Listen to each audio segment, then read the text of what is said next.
Mr. Sandoval, Yes. Our next question is from the principal of Whitney Elementary School. I really want to know what you're going to do to bring in quality instructors into our state and how we can save jobs, especially at the schools like mine that are at risk.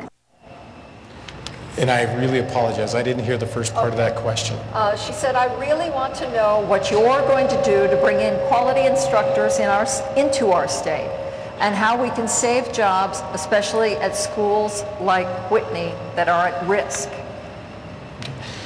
With regard to bringing quality instructors, if she means teachers, I think that, again, through my plan, the merit portion part of my plan, it's going to reward the greatest teachers in our state. So when a teacher from out of state can see that they're going to be rewarded based on what their performance and increasing the growth of their kids, there's been a lot of discussion within the media recently with regard to value-added measurement. That was part of our Race to the Top application for additional federal funding for our schools. That's something I think it's really important that a teacher who's out of state, who's looking to come to the state of Nevada, will see that the state of Nevada has broken the mold, that the state of Nevada is going to reward good teachers. It's going to reward good schools. It's going to reward them for growing their students. So I think that's something that would be extremely important. And with regard to the second part of the case, with regard to saving jobs, again, that was the point of my plan, is yes, it called for a modest reduction in salaries across the board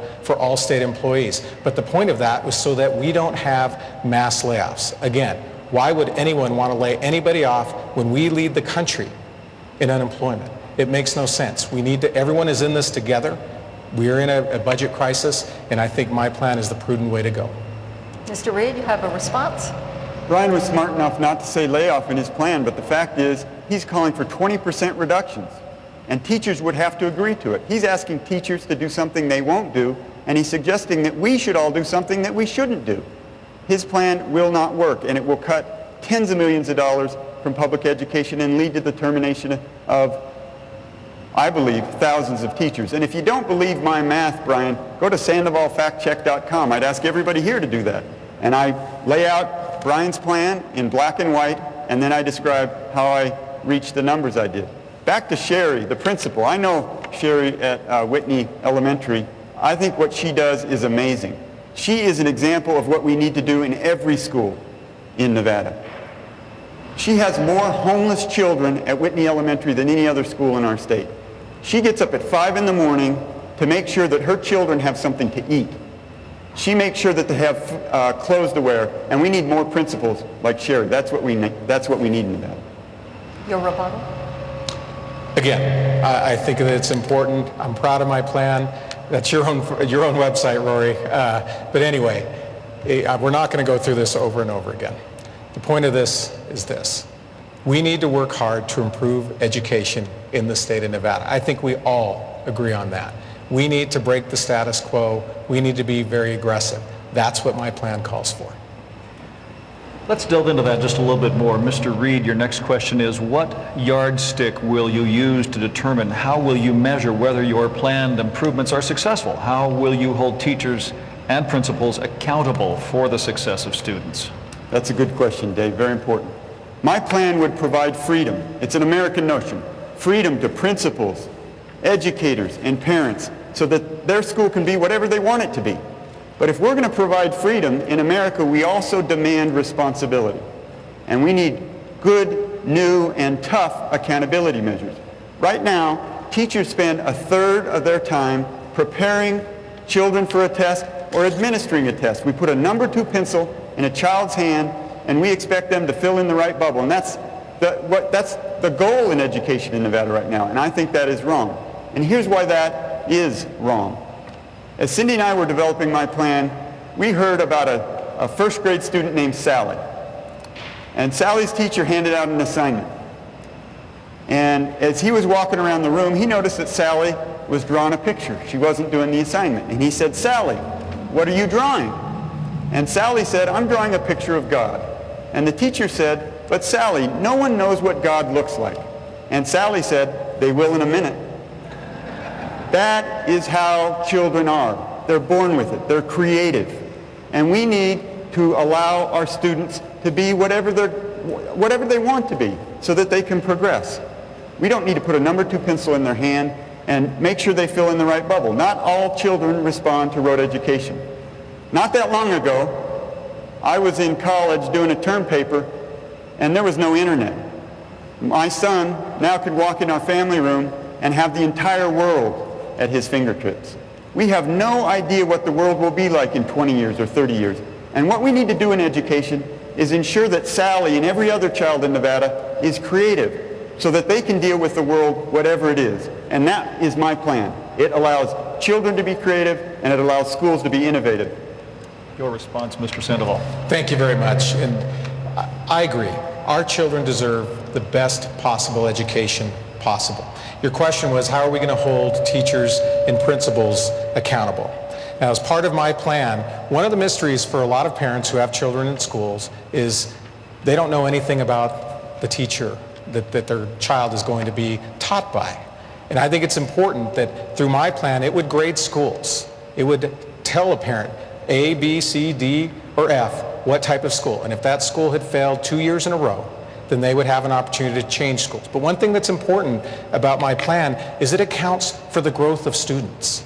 I mean, there are 37 different categories that schools are rated on with regard to No Child Left Behind. My plan would allow for a school, and if a school flunks in one of those, it's a failed school. My plan would look at the whole picture. And again, it would allow for parents to know the quality of the school and the quality of the teacher. Would you like to rebut? I would. As I said, Brian's plan reads like a Hallmark card. It has some nice thoughts in it, but there's no detail. And if I were grading Brian's plan, I would give it an incomplete, because he talks about giving a school an A through an F, but he doesn't provide any detail about how he would do that. And I think that the next governor in Nevada, if they're going to provide freedom to schools, as I outline in my plan, and if we're going to have real accountability, tough accountability, so we hold principals and teachers accountable so that they do their jobs, then we need to be very specific about the kind of accountability that we would ask for. My plan calls for multiple measures of accountability so that we don't rely on standardized testing, so our children can be creative, so our teachers can be creative, and so our schools can progress. Follow-up question. You both said, let's be very specific, but none of you have. Specifically, Mr. Sandoval, how would you set up an accountability process? Would it be an outside agency or from within the school system? Who would they be? Well, we have a process now. I think it should be both. We need somebody who's independent, who can come in and rate the schools. But again, there's been a lot of media attention for a method that hasn't been used before, value-added method. And it's something they're going to use in the LA School District, and it was part of our Race to the Top application for federal funding that would use the test scores as a 50% portion of how we're going to measure teachers in schools. So I think that's an important place to start. Mr. Reid specifically? As I said, my plan calls for multiple measures so that we don't rely on standardized tests. We're still going to have tests, but I call for using technology so that it takes less time to administer the test, so that teachers have more time to teach. I also say that in addition to test scores, we need to look at graduation rates, we need to look at the arts and cultural programs that a school might have, and I also say that we need to provide information. As I said, I provide real choice, not the false choice that Brian's plan calls for. And if students are going to have open enrollment and be able to vote with their feet and take their child to the school that best serves their needs, then they're going to need information about the various schools in our valley. And my plan calls for more information to be available. So we'll measure students and teachers in many different ways, and then we'll provide that information to parents and to the public so they can make a true choice about which school their child should attend. Thank you both, gentlemen. Now for Mr. Sandoval, we've talked about accountability. How do you plan to get rid of the teachers or the administrators that are underperforming when you've got union contracts and state laws standing in your way? Well, and again, that's one of the hallmarks of my plan, is ending teacher tenure. Right now, if you're a teacher in the state of Nevada, you essentially receive tenure after 1 year. My plan would call for the end of that. I think it's important. Again, it goes back to accountability and rewarding the good teachers, the teachers that are struggling, giving them the ability and the resources to improve. And if there's a segment of teachers that are underperforming and not helping children, then they need to move along. But the way to do that is to end teacher tenure. Right now, you're right. is I visited some of the schools and I visited with some of the principals. Some of them do not want to go through the frustration of that process. It's not worth it to them. So I think it's important that we back up those folks that, again, it's all about the kids. We need to ensure the most important factor, and I think everybody agrees on this, is the teacher in the classroom. Regardless of whether you're at an at-risk school or what part of town you're in, the single most important component is an effective teacher, and if there is one that is underperforming, we can't wait, as I mentioned before, 2 or 3 years to make a change, because suddenly thousands of children have moved through the system. So that's what my plan calls for. That's something different than Mr. Reid. Mr. Reid's plan calls for extending tenure from 1 year to 3 years. I think we need to stop it altogether. Mr. Reid, your response. Nothing is more frustrating than a bad teacher to a good teacher.